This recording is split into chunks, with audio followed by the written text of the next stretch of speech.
कोई आदमी 4 साल से बाहर तक नहीं निकला। जो भी सिगरेट बची होती है वो पीता है, एक्सपायर्ड ड्रिंक गटकता है, ऐसे खाने खाता है जिसकी सफाई करने की फिक्र ना करनी पड़े। हर रात उसे पड़ोसी के घर से वही गाना बार बार सैकड़ों बार दोहराते हुए सुनाई देता है। इससे उसका दिमाग पूरी तरह पागल हो रहा है। उसे बस बाहर निकलना है, सिर्फ बाहर जाना है और अपने पड़ोसी से गाना धीमा करने को कहना है, बस इतना ही। लेकिन वो पहला कदम उठाना, दरवाजा खोलना उसके लिए नामुमकिन सा लगता है। हर बार उसके दरवाजे का हैंडल छूते ही हाई स्कूल की यादें ताजा हो जाती है। फिर हमें हाई स्कूल का एक दृश्य दिखाया जाता है जिसमें हमें एक लड़का जिसका नाम सतो है दिखाया जाता है।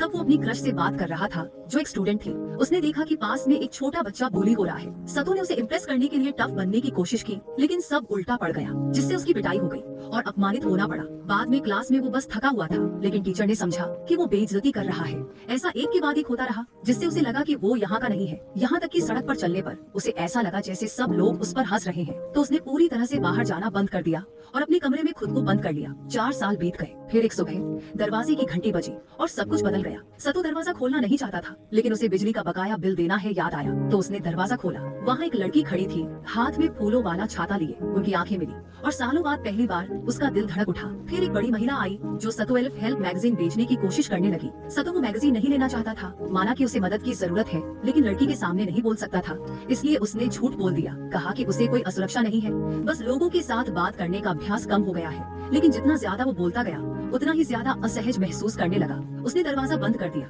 जब औरत ने लड़की हरुका को जाने के लिए कहा, हरुका थोड़ी देर के लिए जमी हुई रही। जब सत्तो ने फिर से दरवाजा खोला, उनकी नजरें फिर से मिली। हरुका ने धीरे से सिर हिलाया, फिर चली गई। लेकिन उस छोटे से पल में एस के दिल में एक बीज बो दिया। वह फिर से बाहर निकलने की कोशिश करना चाहता था और पार्ट टाइम नौकरी ढूंढना चाहता था। नौकरी ढूंढनी थी, अब अपने माँ बाप की बचत पर भरोसा बंद करना था। अगली सुबह सत्तो ने सालों बाद पहली बार अपना चेहरा धोया। उसने अपना फोन और पर्स चेक किया, गहरी सांस ली और बाहर निकल गया। हर दुकान में क्या कहना है उसकी प्रैक्टिस भी की। लेकिन जैसे ही वो पहली दुकान में गया, वहाँ हारुका खड़ी थी। वो शांत और दयालु थी, पूछ रही थी कि वो यहाँ क्या कर रहा है। सतो घबरा गया, फिर से झूठ बोल दिया। कहा कि वो अपनी मोटरसाइकिल चलाने आया है। पूछा कि क्या वो कभी उसके साथ चलना चाहेगी। फिर शर्मिंदा होकर जल्दी वहाँ से निकल गया। घर वापस आकर उसे ऐसा लगा जैसे वो मूर्ख हो। वह खुद को दोष दे रहा था कि उसने एक दिन पहले दरवाजा खोल दिया था। तभी फिर से दरवाजे की घंटी बजी। वह हारुका थी। वह ज्यादा देर नहीं रुकी, लेकिन कुछ छोड़ गई। सतो ने देखा, वह रिज्यूमे था जो उसने दुकान पर गिरा दिया था।